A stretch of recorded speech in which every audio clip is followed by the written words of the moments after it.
بیا هم د الشیخ عبدالفتاح درویش صاحب د چینل مینوالو او اوریدونکو السلام علیکم ورحمت الله وبرکاته. یو بله پوښتنه هم ملګرو کړې ده او هغه پوښتنه هم دا هم څه جالبه ده د بجلیګر ملا صاحب زوی فرزند مفتی محمد قاسم صاحب په اړه باندې پوښتنه داسې شوې ده چې هغه څه ډېرې د ګستاخۍ الفاظ عوامو ته وایي، لکه د حج باره کې هغه ویډیو ډېره ریلیز شو، ډېر خلکو ولیده او ډېر خلکو ورته په کمنټونو کې داسې خبرې کړې چې دا مناسبه خبره نه ده. یو دویم دا چې هغه قسمونه ډېر زیات کوي، هغې نه علاوه بعضې داسې الفاظ استعمالوي.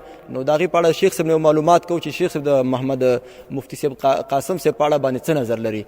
شیخ صاحب مبارکه د عوامو داسې پوښتنې ډېرې راځي، نو ستاسو خو دلته خلک دا ویډیوګانې ګوري او دلته جوابونه ډېر زیات سوالونه را روان باید جوابات د بعضو مسلو وشي.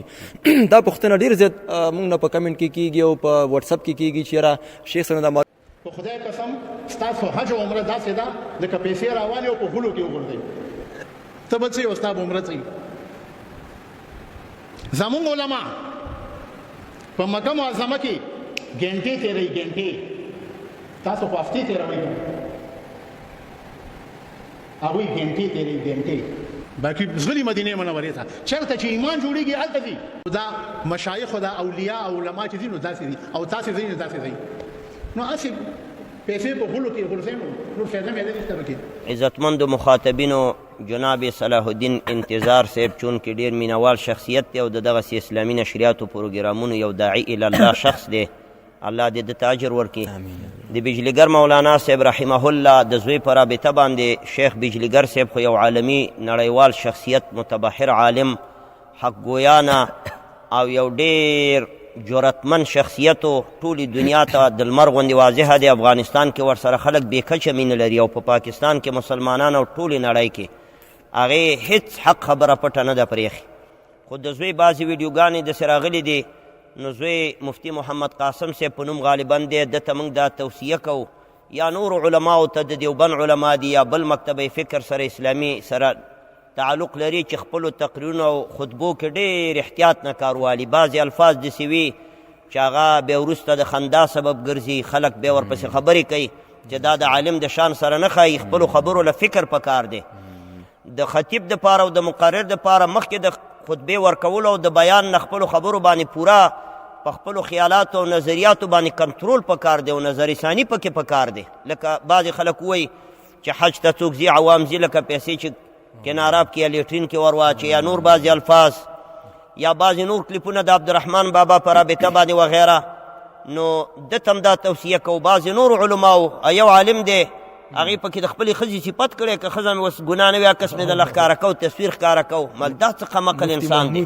یو بل پکې ویلي چې پخوا د نبی علیه السلام زمانه کې به د تورې فتحه راتله، اوس به د دې وټ په کاغذ باندې فتحه راځي. خو لوی شخصیت دی ټوله نړۍ کې منلی شوی، خو دا خبره ډېره د عقل او د نقل نه خلاف ده. یعنې ویلې چې د صحابو د پیغمبر علیه السلام وخت کې به فتحه په توره راتله، اوس به د دې وټ په پرچې باندې راځي.